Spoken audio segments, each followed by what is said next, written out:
The American could object, but only if he had British backup. Miles wasn't so sure. This wasn't the time to fight. Instead, he proposed a compromise. How about this? France to chair for now. We'll pick another chair in a week or so, yes? Zenyalinna slowly began to nod, followed by Heike Anne and Jean-Francois. Then, Jean-Francois clapped his hands and spoke to the team. So, that's agreed. I'll chair for now, another chair later. Good. The Frenchman leaned over the table, slightly embarrassed. He placed his large hands over the papers which had been in front of Glenn and slid them towards himself. Then he tried to sort them out. So... He picked out a faded yellow page with an old typewritten text on it. It was a list. So this is the original Allied report from 1945. Glenn nodded, still smarting from being evicted from his team leader role. Yes. The page you're holding is the inventory on Stolz's papers. And do you know who typed it up? Glenn shook his head. Some part of the denazification team, someone in 1945, at an American army base south of Munich. But I don't know who exactly. Can we find out? Asked Jean-Francois. Maybe, but whoever it was, they might be dead by now. Jean-Francois nodded sympathetically, accepting there were limits to what they could learn. He turned back to the papers. From the second pile, he drew out a more modern-looking sheet. The page was white, not faded. The letters on it had come from a computer printer using a contemporary font. He pushed it to the middle of the table. And this is the list of papers found in Stolz's apartment. Glenn turned to Heike Anne, encouraging her to speak. Heike Anne duly obeyed. Yes, that's correct, she said. This is the list made by the Berlin City Police team in his apartment yesterday. Jean-Francois continued to interrogate Heike Anne, ever so politely. And all the papers on this new list are from 1945 or earlier?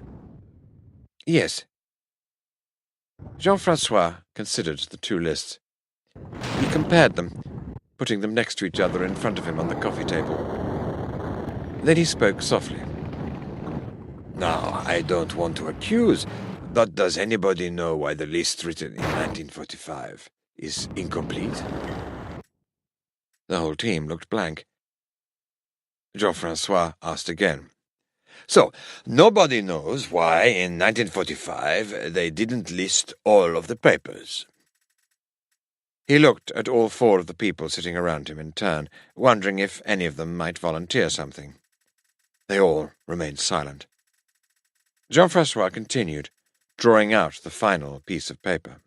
He turned to Zenyalinna.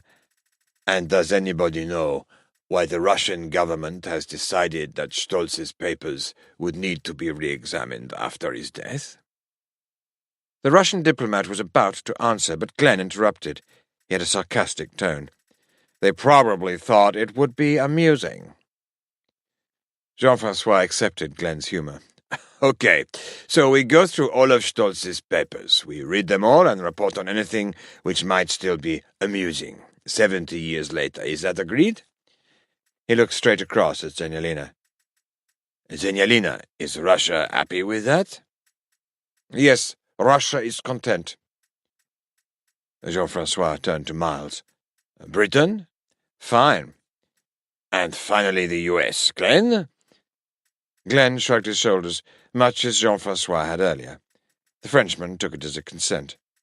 Good. Then let's start looking through what we've got. Miles raised his hand. Jean-Francois acknowledged him. Yes, Great Britain. Plain Miles will do. It's just, I wonder if we'll learn more about this man, Stolz, if we see where he lived. Can we visit his apartment? Miles' suggestion was met with accepting faces. Jean-Francois nodded in agreement.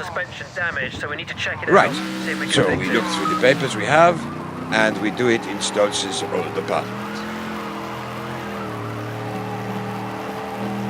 Chapter 14. St. Hedwig Hospital, Berlin. 10:48 a.m. CET, 9:48 a.m. GMT. Werner Stolz's skin had become grey many years ago, the same colour as his hair, his old photos, and his eyes, which just stared up at the ceiling. The stiffness which had overtaken his body in the hours after his death had now passed from his limbs. When the autopsy assistant placed his corpse on the inspection slab, Stolz's expression was relaxed, serene even. The single bullet which had passed through his brain, leaving an entry wound in one temple and a larger exit wound in the other, had done nothing to remove the satisfaction from his face. Danke. The forensic pathologist invited her assistant to stand back from the body. Julie retreated. Then she bent down for a closer look at the head wound. Satisfied that it was just a single bullet, she spoke calmly to her assistant. Gesäckelt, bitte. Calipers, please. She held out her palm to receive the implements. Then she closed the aperture and held them next to Stolz's ear over the entry point. 7.7 millimeters. The pathologist said the numbers as if they were no surprise at all. She'd seen other men of Stolz's generation kill themselves this way. They all use 7.65 millimeter bullets. It also meant she knew where to look next. Checking her latex gloves were clear of nicks and holes, she probed a short aluminium rod into his mouth and pushed his tongue to one side. It was there, as expected. Pinzetta, bitte. The assistant, Julie, gave her some tweezers, and for the next 3 minutes the pathologist used them to pluck tiny fragments of glass from his gums and cheek. She collected the fragments in a shiny metal bowl. Then she took a small ball of cotton wool to soak up the remaining saliva. She placed a swab in the bowl and passed it to her assistant. The assistant nodded. He didn't need instructions. He already knew he would have to test for cyanide. It was a common pattern. A man, usually born between 1900 and 1925, who knows he's about to die. He looks for meaning in his life and decides his most fulfilling moments were in the service of the Führer. Denazification is forgotten, and he decides to die as he would have died with the Third Reich, crunching a cyanide capsule just before sending a 7.65 bullet through his head. Exactly the same death as Adolf Hitler himself. The phenomenon even had a nickname: Führoxia, death caused by the Führer. The pathologist knew how to confirm the diagnosis: blood and saliva tests for cyanide and a final check that the victim fired the bullet themselves, through tests for traces of gunpowder on their hands. The pathologist gently lifted Werner Stolz's wrists and wiped another swab of cotton wool along his fingers. She dropped the second swab into a second metal bowl and passed it over to her assistant, who was already testing the first sample. Blut auch, bitte, she instructed. The assistant nodded again, confirming that he would also check Stolz's blood. The pathologist began taking off her gloves, confident of her initial diagnosis: Führoxia, even though it was becoming increasingly rare. But then Werner Stolz had been 103 years old. There were few of his generation left. The assistant quietly mixed the chemicals, being as careful with the sodium hydroxide solution he used for the test as he was with Stolz's poisoned blood. As expected, the cyanide test was positive. Next, he took a pair of sterile tweezers and lifted the finger swab from the aluminium bowl. The assistant dropped it in a small plastic bag and added a few drops of reagent. Then, while he waited the 6 minutes for the test to complete, he tidied the old man's body. 6 minutes later, he was perplexed. The gunpowder test was negative. He stared at the results for a moment, sure they'd been a mistake. He repeated the test, making sure to collect a proper sample of residue from Stolz's fingers this time, more reagent, and another 6-minute wait. But still, it came back negative. The assistant reread the initial report that made clear that Werner Stolz had been found in the middle of his carpet. There was no sign of anything which could have protected his fingers. The assistant froze, alarmed by what the science was telling him. That someone else had put the Volta PPK to Stoltz's temple and squeezed the trigger, after Stoltz himself had bitten the cyanide pill. That could make it assisted suicide or even murder. Finally, the assistant smiled to himself. He had proven the pathologist wrong. It was not furoxia at all. Chapter 15. St. Simon Monastery, Israel. 1 p.m. IST, 10 a.m. GMT. Father Samuel stared down at his device and the 3 words on its small display. Not suicide, killed. He used his thumbs to type back a 2-word response. By who? As he pressed send, the rotund priest became concerned about the strength of the encryption between the 2 mobile communication units. Even if the content of his messages was safe, he was sure someone, somewhere, would be monitoring the connection between Israel and Germany. But he became even more concerned 1 minute later, when he received the reply, "Guess." He let out a breath of exasperation, cursing to himself.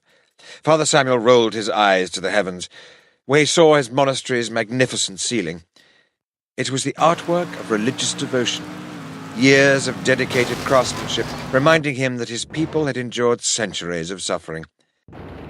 They had survived before, and it was his duty to ensure they would survive this.